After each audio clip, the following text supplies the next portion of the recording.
Hey everyone, it's Quinn here, and I'm going to go over the concepts of proximity and repetition in Penny Juice and San Pellegrino's websites. This is for your discussion for week 5, and I thought I would just sort of share some of my ideas with you. So the terms that we're looking at right now, the first one we'll focus on is proximity, and then the second one will be repetition. We can start with Penny Juice. So proximity has to do with the location of related content, right? So as we look on this website that is boldly designed, it's very bright, you can see proximity sort of established with, we've got these different sections blocked off with its sort of sort of like color blocks.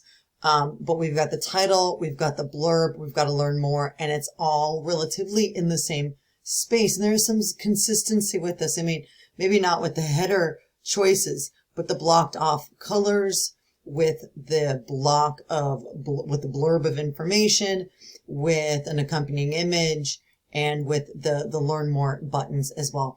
There's a lack of consistency with it flopping back and forth, you know, with text on the left, image on the right, image on the left, text on the right. But you'll notice at least the way that it's packaged is that the information is bundled into sections, and there's enough gap of space, white space, you know, for lack of a better term, between items that I can see which content and buttons go with which section. So in that way, you can see proximity. You can also see it at the bottom of this page where you see the social media links for Facebook and Twitter and how they're organized really consistently, and they've got like the title, and then their Facebook link, the Twitter feed, and then the link information. It's fairly consistent. This one maybe could be stretched just a little bit, but you can see some proximity on this website. Now, let's look at San Pellegrino.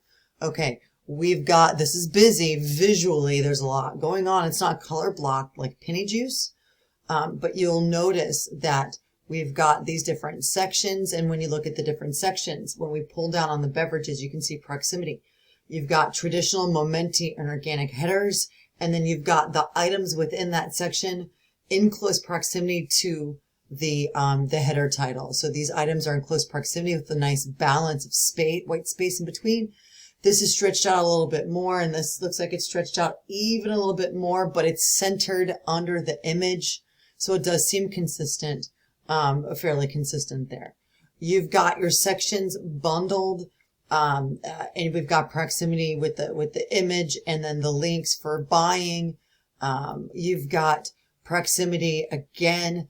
There's a bit of repetition here, and the beverages that are relisted on the main page that you can actually find under this pull down menu that it's right in front of you. So there's some repetition built onto this website too.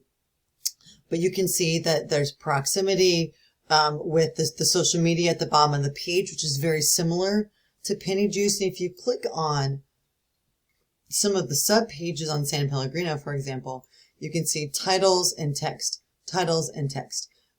blocked into these images. And we do have some consistency in here, but there is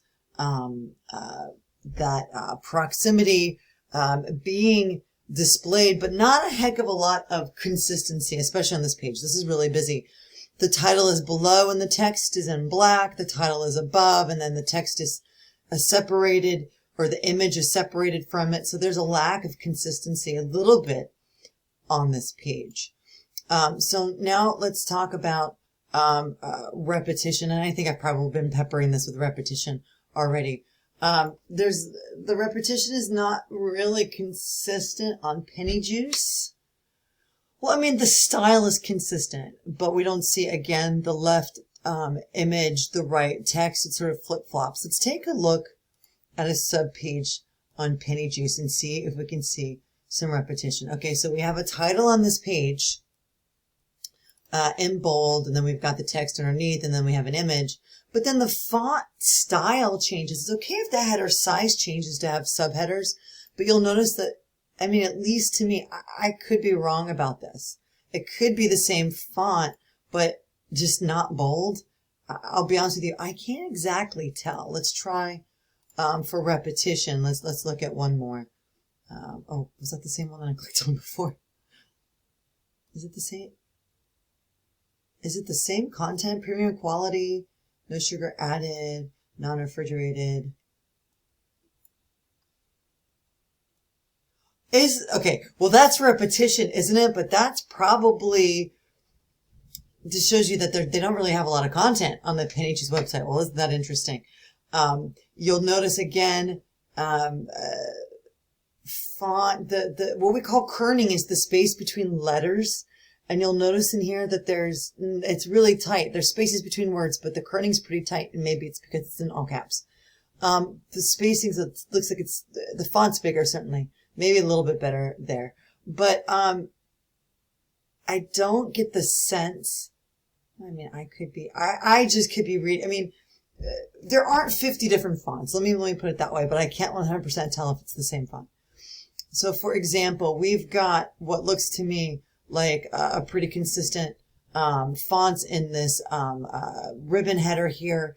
All of the bold titles are done consistently, at least in all caps, even though there's a lack of repetition in this being in a navy blue border.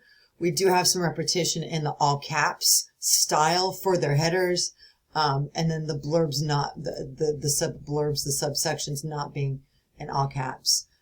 You see repetition in color scheme, with the dark blue and the light blue. Let's see if we can find that on other pages. So when we move to other pages, we've got the dark orange and the light orange, but with that sort of blue in the background. So there is some sort of color repetition happening here. So it's not just the font style, but it's also color repetition. In this case, a lot of the bold popping accents are in red, especially when they want you to order, but there's so many different colors on the page, and it certainly matches the different colors of the fruits. And so I can understand the choices that they made. This website just is much less sophisticated. So there are some elements of repetition. It seems like San Pellegrino's was a little bit more consistent, on both, proximity and repetition.